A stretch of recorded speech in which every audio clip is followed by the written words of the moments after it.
Hello friends, welcome to foods of India. இன்றைக்கி நம்ம black forest cake recipe தான் பார்க்க போகிறோம். இந்த பிளாக் ஃபாரஸ்ட் கேக் நான் என் பொண்ணோட பர்த்டேக்காக ரெடி பண்ணது.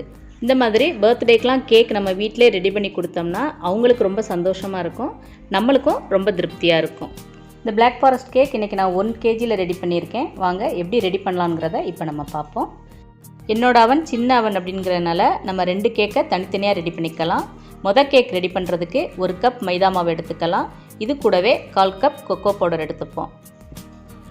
Baking powder 1 teaspoon, baking soda 1/2 teaspoon, உப்பு 1/4 டீஸ்பூன். இப்போ இது எல்லாத்தையும் முதல்ல நல்லா மிக்ஸ் பண்ணிப்போம். நல்லா மிக்ஸ் ஆனதுக்கப்புறம் இந்த மாதிரி நல்லா சலிச்சு எடுத்துப்போம். இப்போ மாவை நல்லா சலிச்சதுக்கப்புறம் திருப்பி ஒரு தடவை இந்த மாதிரி நல்லா மிக்ஸ் பண்ணிப்போம். இந்த மாதிரி திருப்பியும் நம்ம மிக்ஸ் பண்ணோம்னா கேக் நல்லா ஃப்ளஃபியாக வரும். மிக்சிங் பவுலில் 1/3 கப் ரீஃபைண்ட் ஆயில் எடுத்துப்போம். இது கூடவே 1 கப் பவுடர் சுகர் எடுத்துக்கலாம். இப்போ இந்த மாதிரி ஒரு விஸ்க் அல்லது எலக்ட்ரிக் பீட்டர் மூலமாக இதை நல்லா நம்ம பீட் பண்ணி எடுத்துப்போம். சுகரும் ஆயிலும் நல்லா மிக்ஸ் ஆகிட்டது. இப்போ இது கூட 2 முட்டையை போட்டுக்கணும். முதல்ல 1 முட்டையை போட்டு இந்த மாதிரி பீட் பண்ணிப்போம். இன்னொரு முட்டையும் போட்டு நல்லா பீட் பண்ணிப்போம். இப்போ 2 முட்டையும் நல்லா பீட் பண்ணியாச்சு. இப்போ 1 டீஸ்பூன் இன்ஸ்டன்ட் காஃபி பவுடர் எடுத்துப்போம். அது கூடவே கொஞ்சமாக வார்ம் வாட்டர் ஊற்றி நல்லா மிக்ஸ் பண்ணிப்போம். இப்போ 1 டீஸ்பூன் வெனிலா எசன்ஸ், மிக்ஸ் பண்ணி வச்ச காஃபி பவுடர், இது எல்லாத்தையும் அதில் போட்டுப்போம். கூடவே 1/2 கப் பால் எடுத்து அதை கொஞ்சமாக ஊற்றிப்போம். இப்போ நம்ம மிக்ஸ் பண்ணி வச்சுருக்க பவுடரை இதில் கொஞ்சம் கொஞ்சமாக போட்டு நம்ம இந்த மாதிரி கட் அண்ட் ஃபோல்ட் மெத்தடில் மிக்ஸ் பண்ணிக்கணும்.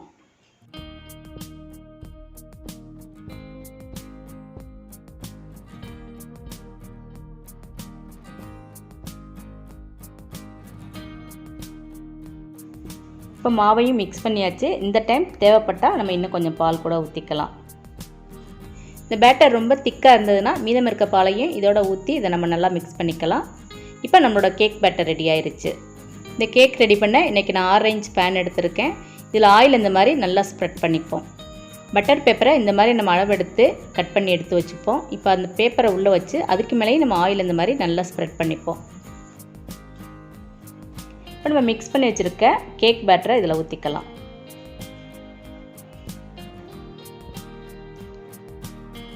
இப்போ இந்த மாதிரி நம்ம நல்லா டேப் பண்ணிக்கணும். இப்போ ஒரு மைக்ரோ ஓவனில் கன்வெக்ஷன் மோடில் 180 டிகிரி நம்ம கொடுத்து ப்ரீ ஹீட் பண்ணிக்கணும். ப்ரீ ஹீட் ஆனதுக்கப்புறம் நம்ம எடுத்து வச்சுருக்க கேக் பேட்டர் அதில் வச்சு அதே 180 டிகிரியில் 35 மினிட்ஸ் டைம் செட் பண்ணி நம்ம ஆன் பண்ணிடணும். 35 மினிட்ஸ்க்கு அப்புறம் நம்ம ஒரு ஸ்டிக் வச்சு கேக் உள்ளே இன்சர்ட் பண்ணி பார்க்கணும். மாவு ஒட்டாமல் வந்துச்சுன்னா கேக் நல்லா வெந்திருக்குன்னு அர்த்தம். இப்போ நம்மளோட கேக் நல்லா வெந்து ரெடி ஆயிடுச்சு. 1/2 மணி நேரம் அதை அப்படியே ரெஸ்ட்டில் விட்டுறணும். 1/2 மணி நேரத்துக்கு அப்புறம் இந்த மாதிரி பின்பக்கம் உள்ள பட்டர் பேப்பரை நம்ம ரிமூவ் பண்ணிடணும். கேக் நல்லா சாஃப்டாக ஸ்பாஞ்சியாக இருக்குது. இந்த கேக்கோட மேல் பாகத்தை இந்த மாதிரி கொஞ்சமாக நம்ம ட்ரிம் பண்ணிக்கணும். அப்போ தான் இதுக்கு மேலே நம்ம க்ரீம் தடவி அதுக்கு மேலே லேயர் வைக்க முடியும்.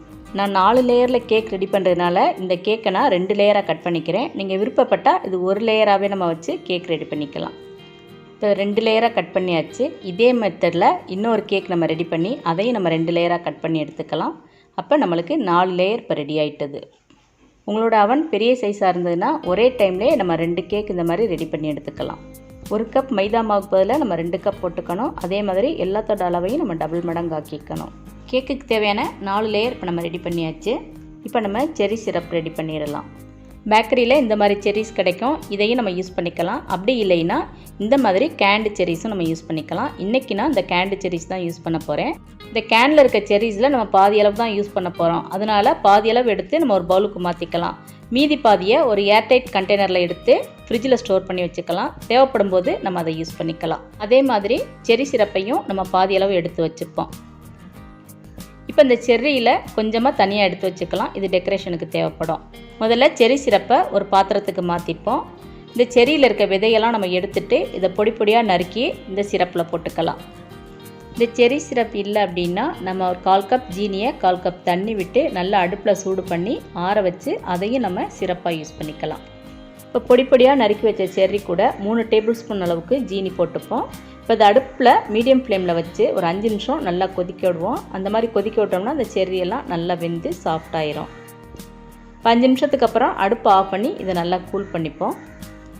இப்போ நம்ம கேக்குக்கு தேவையான க்ரீம் ரெடி பண்ணிடலாம். இன்றைக்கி நான் விப்பிங் க்ரீம் தான் இதுக்கு நான் யூஸ் பண்ண போகிறேன். விப்பிங் க்ரீம் இந்த மாதிரி லிக்யூடாக கிடைக்கல அப்படின்னா பவுடராகவும் கிடைக்கிது, அதை வாங்கியும் நம்ம க்ரீம் ரெடி பண்ணிக்கலாம். இப்போ விப்பிங் க்ரீம் வாங்கிட்டு வந்த உடனேயே இந்த மாதிரி ஏர்டைட் கண்டெய்னரில் ட்ரான்ஸ்ஃபர் பண்ணி ஃப்ரீசரில் நம்ம வச்சிடணும். எப்போ நம்ம க்ரீம் ரெடி பண்ணுறோமோ அதுக்கு முதல் நாள் நம்ம எடுத்து ஃப்ரிட்ஜில் வச்சுருந்து அதுக்கப்புறம் நம்ம யூஸ் பண்ணிக்கணும். அதே மாதிரி பவுலையும் விஸ்கையும் நம்ம அரை மணி நேரம் ஃப்ரிட்ஜில் வச்சுருந்து எடுத்து தான் நம்ம யூஸ் பண்ணணும். க்ரீம் ரெடி பண்ணுறதுக்கு 1 கப் அளவுக்கு நம்ம விப்பிங் க்ரீம் எடுத்துக்கலாம்.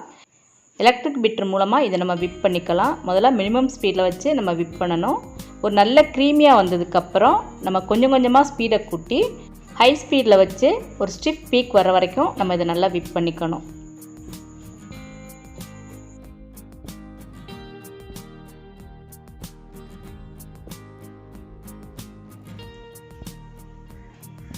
இந்த மாதிரி விப்பிங் க்ரீம் ஸ்டிஃபாக இருக்கணும். இதுதான் கரெக்டான கன்சிஸ்டன்சி. இப்போ நம்மளோட விப்பிங் க்ரீம் ரெடி ஆயிருச்சு. இதை நம்ம இந்த மாதிரி தலைகீழாக கவுத்தி போட்டாலும் க்ரீம் கீழே விழாது. விப்பிங் க்ரீம் மீதம் இருந்துச்சுன்னா இந்த மாதிரி ரேப்பிங் ஷீட் போட்டு கவர் பண்ணி ஃப்ரிட்ஜில் ஸ்டோர் பண்ணி வச்சு நம்ம தேவைப்படும் போது அதை யூஸ் பண்ணிக்கலாம். கேக் டிசைன் பண்ண இந்த மாதிரி ஒரு டர்னிங் டேபிள் இருந்தால் நம்மளுக்கு கொஞ்சம் ஈஸியாக இருக்கும். இது இல்லைன்னா ஒரு ரவுண்ட் பிளேட்டோட பின்பக்கம் நம்ம கேக் வச்சும் டிசைன் பண்ணிக்கலாம். டர்னிங் டேபிளை சுற்றி இந்த மாதிரி பட்டர் பேப்பர் வச்சு நம்ம கேக் டெக்கரேட் பண்ணோம்னா எக்ஸ்ட்ரா உள்ள க்ரீமெல்லாம் நம்மளுக்கு ரிமூவ் பண்ணுறதுக்கு கொஞ்சம் ஈஸியாக இருக்கும். அதே மாதிரி சென்டரில் இந்த மாதிரி க்ரீம் வச்சு அதுக்கு மேலே கேக் லேயர் வச்சோம்னா கேக் மூவ் ஆகாமல் இருக்கும். இப்போ நம்ம கேக்கோட பேஸை வச்சு அதில் நம்ம எடுத்து வச்சுருக்க செரி சிரப்பை இதில் ஊற்றிக்கலாம். இந்த மாதிரி ஒரு பைப்பிங் பேக்கில் தேவைப்பட்ட நாசில் நம்ம போட்டுக்கலாம். இந்த மாதிரி ஒரு ஹைட்டான ஒரு கிளாஸில் அந்த பைப்பிங் பேக்கை வச்சு க்ரீமை நம்ம உள்ளே போட்டுக்கலாம். இந்த மாதிரி நம்ம வச்சு போடும்போது க்ரீம் உள்ளே போகிறதுக்கு கொஞ்சம் ஈஸியாக இருக்கும். இப்போ அதனோட நுனியை நம்ம இந்த மாதிரி கட் பண்ணி விட்டுக்கணும். கேக்குக்கு மேலே இந்த மாதிரி பைப்பிங் பண்ணிக்கலாம். அப்படி இல்லைன்னா பேலட் நைஃப் மூலமாக நம்ம ஃபுல்லாக அப்ளை பண்ணிக்கலாம். இப்போ க்ரீம் எல்லாம் நல்லா ஃபில் பண்ணியாச்சு. இப்போ இந்த மாதிரி ஒரு பேலட் நைஃப் இருந்துச்சுன்னா அதை வச்சு க்ரீமை நம்ம இந்த மாதிரி ஸ்ப்ரெட் பண்ணி விடலாம். இது இல்லைன்னா கத்தி அல்லது ஸ்பேச்சுலா மூலமாகவும் நம்ம க்ரீமை இந்த மாதிரி ஸ்ப்ரெட் பண்ணி விட்டுக்கலாம். இப்போ இதுக்கு மேலே நம்ம எடுத்து வச்சுருக்க செர்ரியை நம்ம நல்லா ஸ்ப்ரெட் பண்ணிக்கலாம். செர்ரிக்கு மேலே விருப்பப்பட்டால் சாக்லேட் இந்த மாதிரி நம்ம துருவி போட்டுக்கலாம். இதே மெத்தடில் செகண்ட் லேயரை வச்சு அதுக்கு மேலே செர்ரி சிரப்பை இந்த மாதிரி ஊற்றிப்போம். இதுக்கு மேலே க்ரீம் இந்த மாதிரி அப்ளை பண்ணி நல்லா ஸ்ப்ரெட் பண்ணி விட்டுருவோம். இதுக்கு மேலே செர்ரி, சாக்லேட் துருவல். அவ்வளோதான், நம்மளோட செகண்ட் லேயர் ரெடி ஆயிடுச்சு. இப்போ நம்ம தேர்ட் லேயர் ரெடி பண்ணிடலாம்.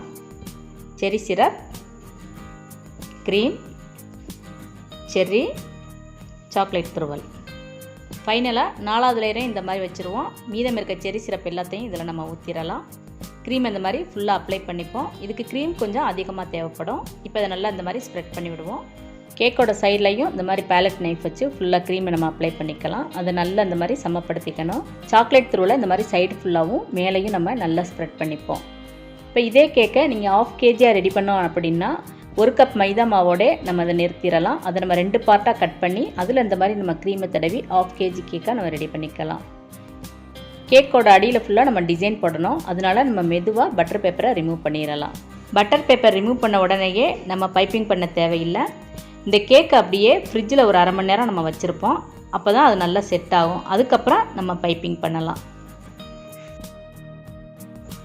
அரை மணி நேரம் ஆச்சு. ஃப்ரிட்ஜிலேருந்து நம்ம கேக்கை வெளியே எடுத்து இப்போ நம்ம பைப்பிங் பண்ண ஆரம்பிச்சிடலாம். எந்த டிசைன் வேணுமோ அதுக்கு தகுந்த மாதிரி நம்ம நாசில் போட்டு இந்த மாதிரி பைப்பிங் பண்ணிக்கணும். இதுக்கு மேலே நம்ம செர்ரி எல்லாம் வச்சிடலாம். இப்போ இதே மாதிரி நம்ம கேக்கோட விளிம்புலையும் அடியிலையும் நம்ம பைப்பிங் பண்ணிக்கலாம். இதில் போடுற டிசைன்ஸ் எல்லாமே நம்மளோட டேஸ்ட்டுக்கு ஏற்ற மாதிரி நம்ம மாற்றிக்கலாம். அவன் இல்லாமையும் நம்ம இந்த பிளாக் ஃபாரஸ்ட் கேக் ரெடி பண்ணலாம். வீடியோட லிங்க் டிஸ்கிரிப்ஷனில் இருக்குது. இந்த மாதிரி டெக்கரேஷன்லாம் முடித்ததுக்கப்புறம் இந்த கேக்கை நம்ம ஃப்ரிட்ஜில் அரை மணி நேரம் வச்சுருந்து அது நல்லா செட் ஆனதுக்கப்புறம் நம்ம கேக் வெட்டினோம்னா கேக் நல்லா டேஸ்ட்டாக இருக்கும். இப்போ நம்மளோட சாஃப்டான 4 layer black forest cake ready ஆயிருச்சு. கடையில் ஆர்டர் பண்ணி வெயிட் பண்ணி கேக் வாங்கி இந்த மாதிரி கேக் வெட்டுறத விட நம்ம வீட்டிலையே நம்மளுக்கு பிடிச்ச டிசைனில் நம்ம கேக் ரெடி பண்ணி கேக் வெட்டி செலிப்ரேட் பண்ணோம்னா அதை விட சந்தோஷம் வேறு எதுவுமே கிடையாது. நீங்களும் இந்த நியூ இயருக்கு இந்த பிளாக் ஃபாரஸ்ட் கேக் ட்ரை பண்ணி பாருங்கள். இந்த வீடியோ உங்களுக்கு பிடிச்சிருந்தால் லைக் பண்ணுங்கள், ஷேர் பண்ணுங்கள், இந்த சேனலை சப்ஸ்கிரைப் பண்ணுங்கள். அனைவருக்கும் இனிய புத்தாண்டு நல்வாழ்த்துக்கள்.